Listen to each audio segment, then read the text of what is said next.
Boa noite. Boa noite. Amém. Estou meio nervoso, estou aprendendo aqui.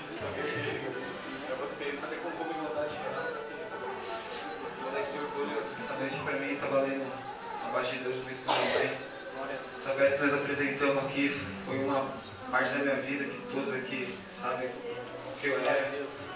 E eu tenho que agradecer a Deus que mudou a minha vida. Glória a Deus. Graças a Deus, Deus me libertou das drogas. Ele me libertou do roubo. E eu tenho muitos amigos. Eu falo amigo porque eu também não era perfeito. E como eu não sou perfeito, sou um pecador. Perfeito é só Deus.